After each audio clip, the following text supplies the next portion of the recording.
Picture this, right? It's the late 90s, and wrestling, well, it's not exactly your grandpa's kind of thing anymore. It's raw, it's edgy, pushing all those boundaries. And today, well, we're diving deep into the career of the guy who made it all happen.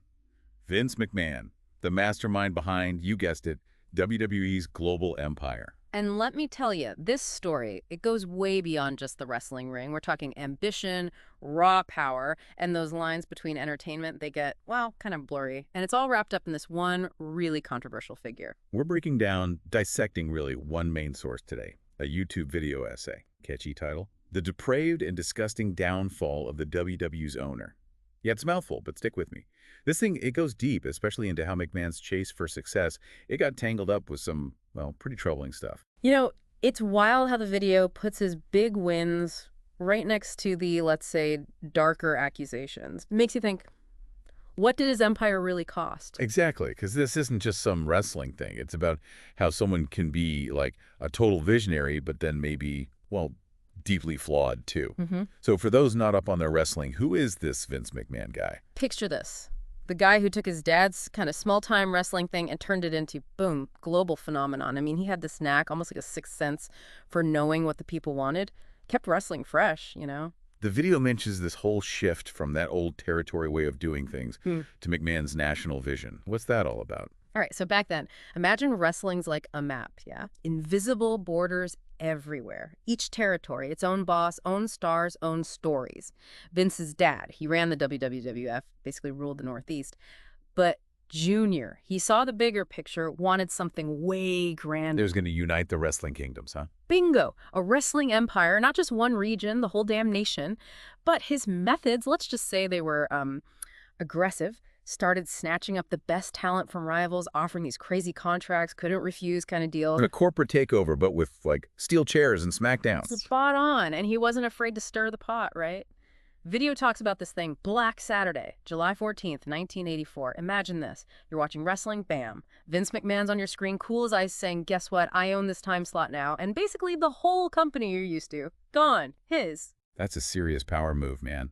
Change the game overnight. No kidding. Classic disruptive innovation, they call it. Some, they saw it as ruthless, cutthroat. Others, they love the guts, the business smarts. It's this ethical gray area, and the video makes you really think about it. Because it makes you wonder, when does ambition go too far? This drive to be the best, it's like it stuck with him, especially during that whole WWF Attitude Era. Things got interesting. That's putting it mildly. Pushing boundaries. Yeah, edgier content and reality performance, it all kind of blended together. Blended is an understatement. I mean, we're talking storylines like Kane, right? The masked dude. Yeah. They had this whole bit with an open casket. So weird, so unsettling. And then there's Chris Jericho. They had him attacking China in this dark room, like actually broke her thumb with a hammer for real during the segment. Tough to watch, even knowing it's, a story. And now with that Kiss My Ass Club, can't forget that. Right. Wrestlers forced to, well, kiss McMahon's behind, keep their job, avoid humiliation, the whole deal. Wild, right? This was mainstream entertainment and McMahon. He was in the middle of it, usually playing the bad guy. He loved that villain role on screen, and as we'll get to, maybe off screen too. And that's where things get really interesting. Because looking back at the Attitude Era, with all these allegations that came out later, it hits different. Yeah, it's like those over-the-top storylines, that blurring of what's real and what's not. Maybe it was a glimpse into something much darker going on behind the curtain. And those unsettling parallels, especially the stuff with Vince's own daughter, Stephanie McMahon, oof, tough to watch now. The one that gets me is Triple H. He marries Stephanie in real life later, but in the storyline, he's showing a video at their wedding. And in the video, he's drugged her, kidnapped her, and married her while she was unconscious. Messed up. Incredibly disturbing knowing what we know now. For sure. And it's not just the one time. There's another one where the Undertaker, that creepy, spooky dude, he kidnaps Stephanie, ties her up, tries to force a marriage. Man, that's just chilling. Especially with all the stuff that's been said about Stephanie and Vince's real relationship. And it makes you think, right, about the impact of these stories. Not just on the wrestlers, but on us watching. Were we, without realizing it, making this behavior seem okay? It's a good question to ask. Because as we go deeper into Vince McMahon, we're going to see how those blurry lines between fun and reality might have had some really bad consequences. And here's where things get, well, even darker. The video moves from those messed up storylines to Ashley Massaro. She was a WWE diva, Tragically, she passed away in 2019. Yeah, Masoro's story is just heartbreaking. She gets to live her wrestling dream, then the injuries pile up, and then if what she said is true, this awful assault, and the WWE might have tried to sweep it under the rug. It's all laid out in the video. Yeah. She wins the Diva search back in 2005, becomes a big deal, but wrestling takes its toll. Then in 2006, during a tour, Kuwait, I think, she's saying she was drugged and assaulted. On a military base, no less. Awful. And what gets me, it's what she said happened when she told the WWE doctor when she got back to the States. McMahon, he allegedly knew about it and then supposedly pressured her to keep quiet. Yeah, the video says McMahon supposedly apologized, right? But then he tells her if she goes public, it'll screw up the WWE's deal with the military. Makes you think about the power dynamics, right? Young woman starting her career, and you've got McMahon, this giant in the industry, putting on the pressure. Classic case of someone with power using it to silence someone, protect themselves. Important to mention, the WWE denied everything when Masoro was part of that lawsuit against them in 2016. But the timing, her passing in 2019, just a year after the lawsuit goes away, Yeah, is tragic. it is. And sadly, not the only story like it. In wrestling, and, well, everywhere, really, the video goes on to Janelle Grant's allegations, and this is where things go from messed up to, honestly, horrifying. Right. Grant's lawsuit, January 2024, it's not just assault. It's like this whole pattern of abuse, exploitation, all within the WWE. Disturbing stuff. She's saying she met McMahon in 2019, right after her parents died. And he's using this, her being vulnerable and all, to manipulate her, dangle this wrestling career in front of her. So she's grieving, looking for something new, and he sees an opportunity. That's what it looks like. Grant claims he's showering her with gifts, attention, all that, but then it gets inappropriate fast. She's saying he made it clear if she wants to work for WWE, it means a physical relationship with him. Talk about abuse of power, right?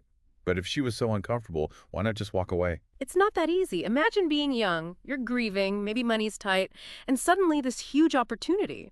Easy to judge from the outside, but being in that spot, it's complicated. And the things she describes in the lawsuit are rough, man. This isn't just cheating or some fling. No, it's like this escalation of coercion, control.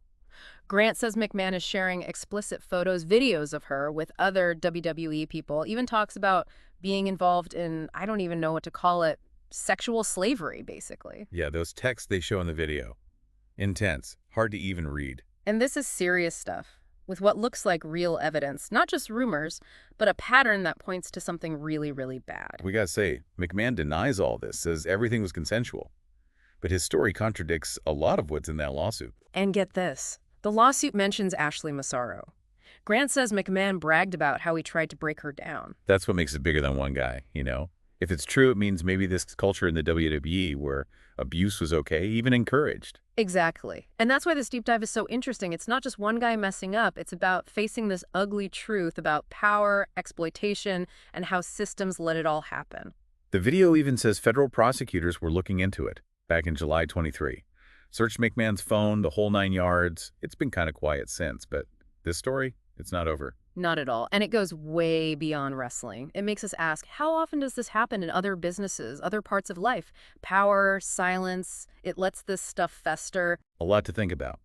But before we go there, let's dig a bit more into the accusations against McMahon and what it all means. Hard to wrap your head around, isn't it? Someone builds this whole wrestling empire, then these accusations. Yeah, power, right. Two sides to that coin. McMahon's changing the game, everyone's glued to the TV, but then backstage, different story. That's what makes this video stick with you. It's not just some rise and fall wrestling thing. It's like facing this idea that someone can be crazy talented, but messed up too. Makes you think twice about success, ambition, what people are willing to do to get there. There's even a part where they talk about other promoters, saying they wanted McMahon dead. Jim Ross, the announcer guy, supposedly heard this talk about taking McMahon out.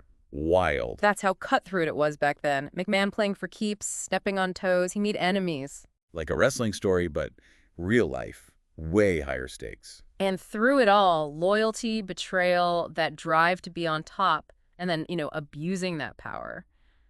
Happens everywhere, not just wrestling. So where does that leave us? What's the takeaway from all this? First off, got to remember the people hurt, right? Right. McMahon's got his lawyers, but those who spoke up shared their stories. That took guts. For sure. Especially with the power imbalance, the risk of saying anything at all. Second thing, this McMahon thing, it's like a reminder. We can't just watch stuff and not think about it.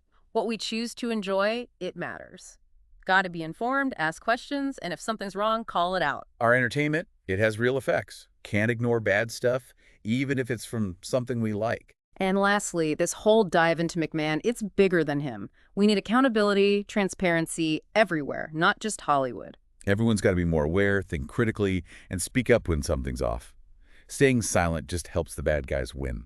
Open discussion, holding people responsible, that's how we start to make things better. Couldn't have said it better myself. Uh-huh. This conversation, it needs to keep going. Absolutely.